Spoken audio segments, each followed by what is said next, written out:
Delisa celingukan melihat Arthur dan perempuan di depan sana yang saling pandang. Wajah Arthur mengeras. Delisa belum pernah melihat bosnya berekspresi seperti itu. Ia mulai berpikir, mungkinkah perempuan yang juga Delisa kenal itu adalah Risma, mantan bosnya. Delisa menggeleng. Masa iya? Sempit sekali dunia ini kalau memang seperti itu. Pak, seru Delisa. Seolah tersadar, Arthur tersenyum tipis memandang ke arah Delisa. Kenapa? Tanya Arthur. Bapak kenapa tiba-tiba ngerem mendadak? Kening saya sakit ini, kena punggung bapak. Ucap Delisa seolah ia mau Arthur mengalihkan pandangannya.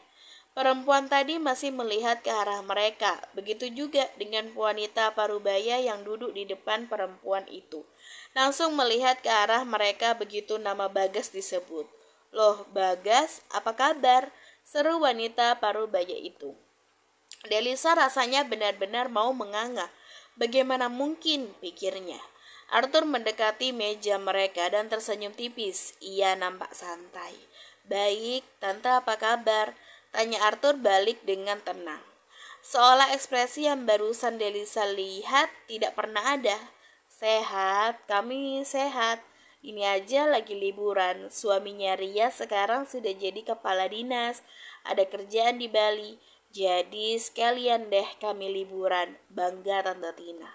Delisa mencoba tenang. Ia masih belum bisa menerima apa yang terjadi di hadapannya. Dapat Delisa lihat, mata Ria nampak bergetar menahan tangis. Kamu sendiri ngapain di hotel mahal ini? Dapat liburan gratis ya dari kantor? Atau lagi nyeles di sini? Tanya Tante Tina dan Delisa merasa kesal dengan ucapan itu. Iya, saya lagi nyeles di sini, jawab Arthur dengan santai. Oh gitu, pantes ya, untung dulu Ria nggak sampai salah pilih. Arthur diam aja. Ia malah menatap ke arah Ria, ada tatapan tak biasa dari bosnya itu, dan Delisa sekali lihat aja udah tahu kalau tatapan itu merupakan tatapan penuh perasaan dan Delisa entah kenapa tidak suka dengan itu. Bagas, suara Ria bergetar. Matanya sedikit memerah.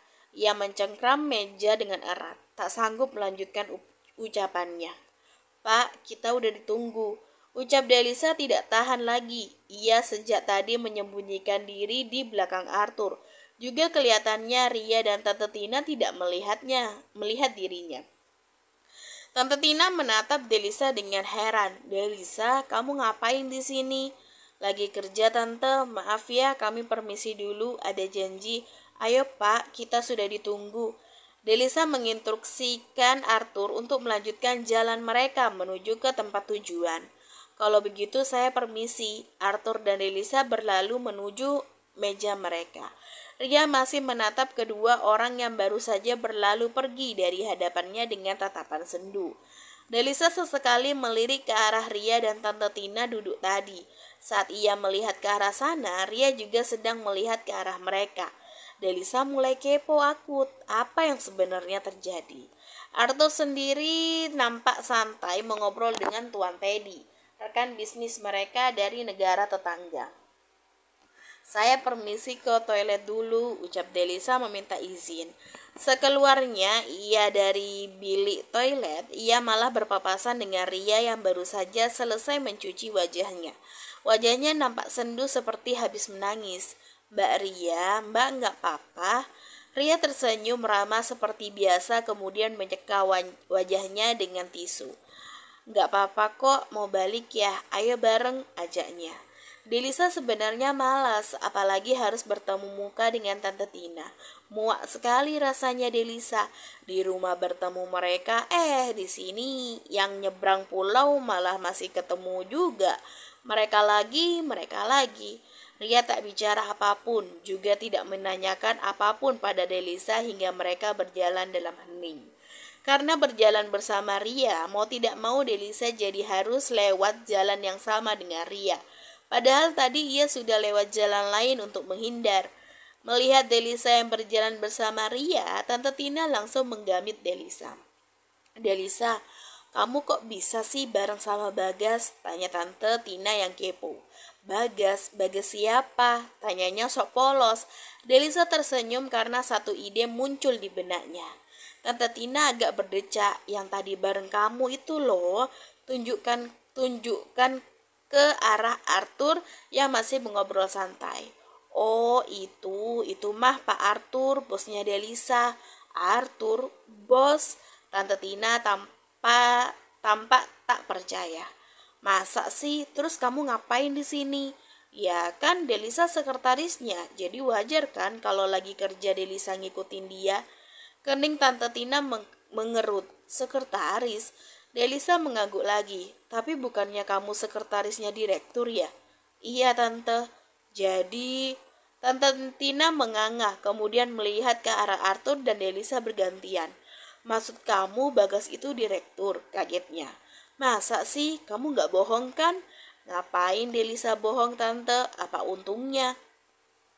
Tante Tina masih menatap tak percaya, sementara Ria sendiri nampak tenang, duduk sembari sesekali mengelus kepala putri bungsunya. Jadi maksud kamu yang punya mobil mahal yang kamu pakai kemarin itu punya Bagas? Iya tante, mobil kemarin punya Pak Arthur, bosnya Delisa, CMO, direktur marketing, dan salah satu pemegang saham di perusahaan tempat Delisa bekerja. Jelas Delisa lagi. Delisa rasanya mau tertawa, senang aja ia melihat wajah Tante Tina yang biasanya sombong dan riaknya minta ampun itu nampak kaget dan tidak bisa menerima. Masa sih Bagas yang gembel itu sekarang jadi direktur? Delisa terdiam sesaat. Agak kesel mendengar ucapan wanita parubaya ini. Tak tahu mengapa ia merasa marah. Bosnya yang pekerja keras itu dikatai gembel. Kalau gembel aja punya Range Rover miliar begitu, apa kabar orang kayanya? Namanya juga hidup tante, roda kehidupan itu berubah, begitu juga dengan bos Delisa. Kalau gitu Delisa pamit dulu ya, tuh udah disuruh ke sana. Ucap Delisa cepat lalu berpamitan pada Ria. Arthur sudah melihat ke arahnya, tanda pria itu membutuhkan kehadirannya. Delisa dan Arthur sedang berjalan-jalan di tepi pantai setelah makan malam.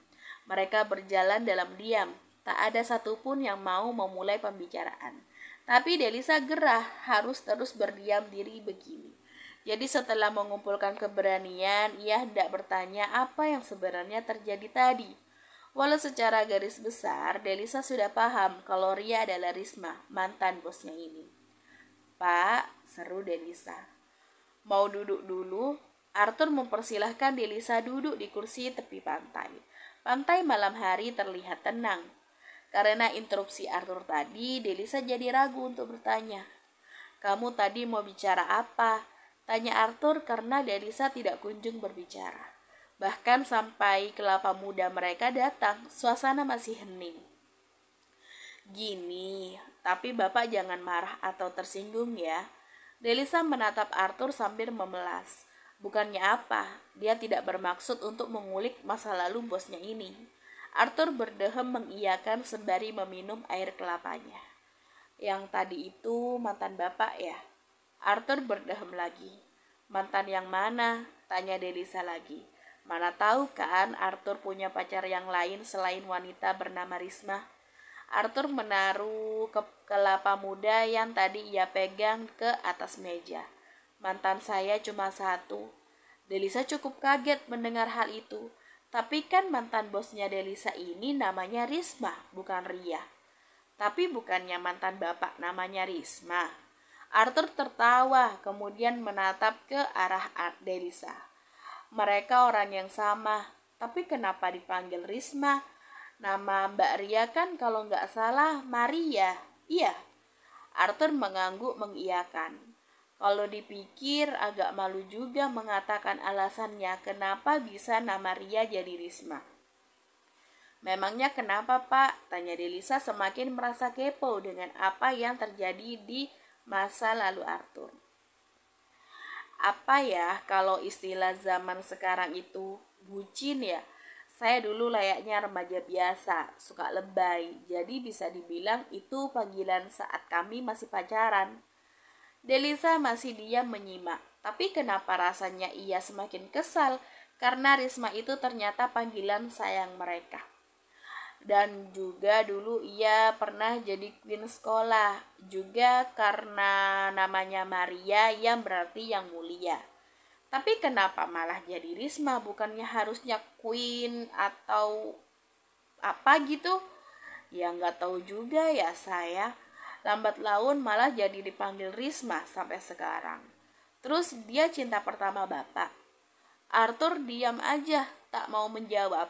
Delisa yang melihat keterdiaman bosnya malah jadi merasa tidak enak hati. Maaf ya Pak, kalau saya sudah lancang, ucap Delisa. Arthur tersenyum melihat wajah merasa bersalah Delisa. Kamu mau dengar kisah hidup saya? Delisa mendongak, tak menyangka kalau bosnya ini menawarkan diri untuk bercerita. Sejak dulu Delisa memang kepo dengan masa lalu Arthur. Mengapa bosnya ini gila sekali bekerja, segitunya mencari uang? Bapak mau cerita sama saya? Arthur mengangguk. Kalau kamu gak keberatan untuk mendengarkannya? Tentu saja Pak, bagaimana mungkin Delisa keberatan akan hal itu? Kamu tahu saya bukan berasal dari keluarga yang mampu. Ayah saya hanya buruh bangunan dan ibu saya seorang buruh cuci. Saya saat berusia 5 tahun, ayah saya meninggal karena kecelakaan saat bekerja. Tapi dari pihak sana tidak mau bertanggung jawab. Kami yang hanya orang miskin ini tidak bisa apa-apa selain pasrah melawan orang yang punya kekuasaan. Setelah itu, ibu saya mati-matian bekerja demi bisa memberikan kehidupan yang layak untuk saya. Arthur tersenyum, tapi Delisa tahu mata pria itu bergetar menahan kesedihan. Mungkin merasa sedih karena harus mengulik masa lalu yang menyedihkan. Saya ingat dulu, ibu saya sering berhutang ke sana dan kemari demi membesarkan saya, yang saat itu belum mengerti betapa sulitnya untuk bisa bertahan hidup. Beliau terkadang membawa ayam goreng pulang, katanya diberi oleh majikannya. Saya ingat saat itu, betapa enaknya rasa ayam itu. Saya menawari ibu saya untuk ikut mencicipinya, tapi beliau tidak mau dan beralasan, ibu sudah makan, ini jatah kamu. Saat itu saya tidak tahu kalau semua itu hanya kebohongan. Keesokan harinya saat saya pulang bermain, ibu saya sudah di rumah sambil mengompres tangannya yang memerah. Dan beberapa hari kemudian saya tahu kalau ibu saya dituduh mencuri dan dipukuli. Bahkan beliau dipecat dan gajinya tidak dibayar. Ibu saya dituduh mencuri ayam goreng hanya karena sepotong ayam. Mereka memperlakukan ibu saya seburuk itu. Demi Tuhan, sampai saat ini saya tidak bisa memaafkan mereka semua. Tapi ibu saya berbeda. Beliau tersenyum pada saya dan bilang semuanya baik-baik aja. Ayam itu halal, anak majikannya yang memberikannya kepada ibu saya. Bertahun-tahun berlalu, ibu saya masih sama bekerja banting tulang. Untung aja kami masih memiliki rumah peninggalan ayah. Jadi kami tidak harus tinggal di jalanan. Kesehatan ibu semakin lama semakin buruk. Mungkin karena faktor kelelahan, ibu mulai sakit-sakitan. Terakhir yang saya tahu, beliau kena TBC dan akhirnya meninggal saat saya berusia 9 tahun. Ibu saat saya menangis di akhir hayatnya, mungkin beliau merasa tidak rela meninggalkan saya sebatang kara. Ibu saya juga tidak bisa mendapatkan pengobatan yang layak. Hal yang begitu saya sesali. Saat saya sesukses ini, tidak ada beliau yang ikut menikmati hasil kerja keras saya. Entah sejak kapan air mata mengalir di pipi Delisa. Ia tidak pernah menyangka kalau hidup Arthur semenyedihkan itu. Tanpa ia sadari, tangannya terulur meraih bosnya itu, kemudian menarik Arthur ke dalam pelukannya.